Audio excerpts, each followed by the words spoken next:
Hey everybody, Hunter Fisher, Trapper, Trader, Guide, Scout, and Interpreter, and Country Cook Steve Hall here in Nashville, Tennessee, along with pretty Miss Sheila. Hi Sheila. Hi. You do a great job running the camera back there. Thank you. You see some stuff over here. This is some roast beef cooking away, and this is going to be our Italian bread, and we're working on another recipe, so we just kind of pushed everything out of the way because I want to try something. I needed some mayonnaise for another recipe coming up, and I thought, let's try and do a little investigating and find out how to make homemade mayonnaise. First of all, you want 2 eggs, and you want them to be room temperature.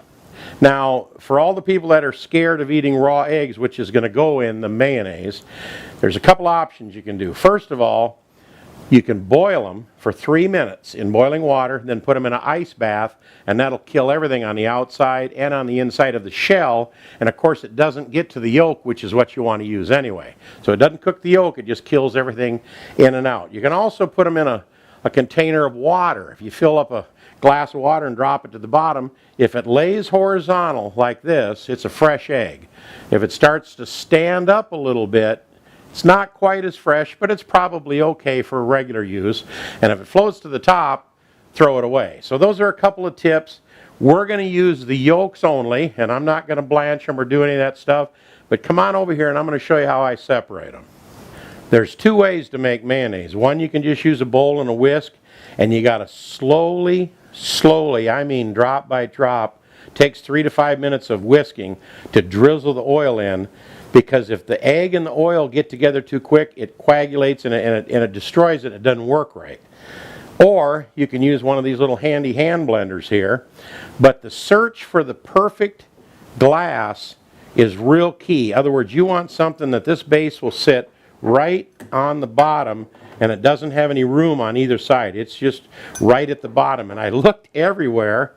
And Sheila makes some smoothies in the morning before she goes to the gym, and this is that thing that goes on that magic bullet.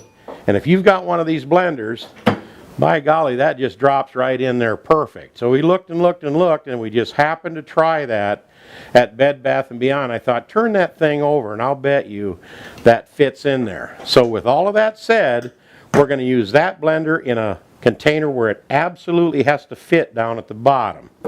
Now I'll get a couple of eggs here, and what I do is I just crack them on a plate or a little saucer, and then you take a water bottle. In this case it's my little Lipton diet tea that I like. Now I actually changed containers because that little tea bottle was a little stiff. This is real nice and flexible. So what you need to do is you just squeeze a little bit and put it on the yolk. It'll pop the yolk right inside there. So now you can, of course, and you squeeze it right back out again. Give it a little squeeze, pops your yolk right in with a water bottle, and there they are.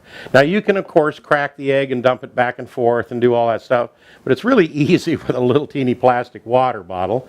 Now we will save these yolks, or whites I should say, for an omelet.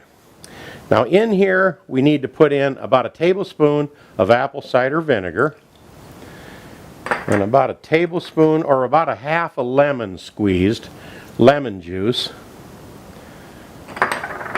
just a pinch of salt and a pinch of pepper in there, not much to taste.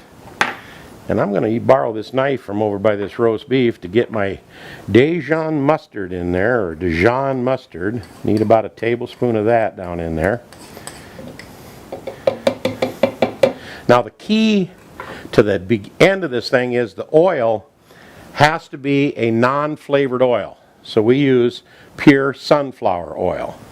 And I got 1.5 cups, works perfect with this recipe because I got to kind of lie to you, I made it a little bit earlier. You hold this down to the bottom.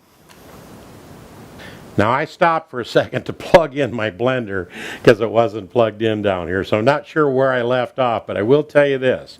You need to set this down on top of your eggs at the bottom of the container, then hold it down there and pour the oil in around there without lifting this up. And this is really key to making this work right to make mayonnaise. Don't lift that up and don't have the tendency or the urge to pump it up and down when you're doing it. First of all, you just want to pulse it.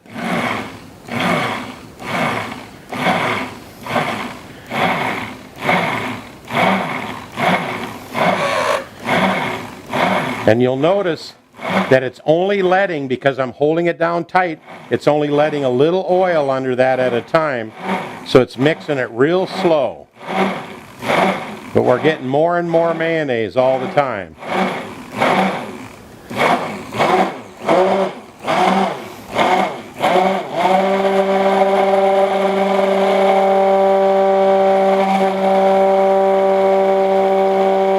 Now I'm slowly lifting it off the bottom now. See how that's all mayonnaise at the bottom?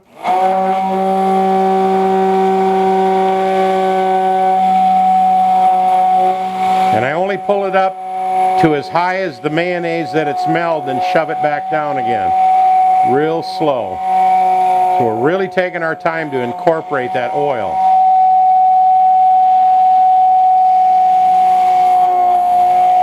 Man, and look what we have.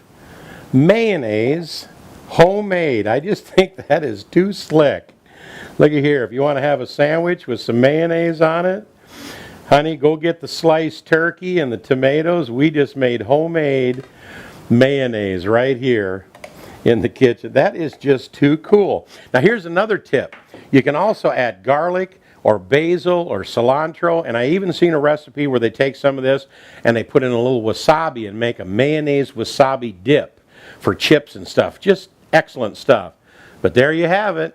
Here's an update that I'm going to insert in the middle of the video because I just transferred this over to my little, this is my new mayonnaise jar, and I told Sheila I love the taste of that, but it could use a touch of, I forgot to put in a pinch of sugar. So make sure when you put in all them other goodies in there, before you blend it up, you put in a pinch of sugar. What they use when they make mayonnaise is high fructose corn syrup, which is like nasty stuff. So just put in about a teaspoon of sugar in there before you blend it up. So that was an update. Let's get back to the video.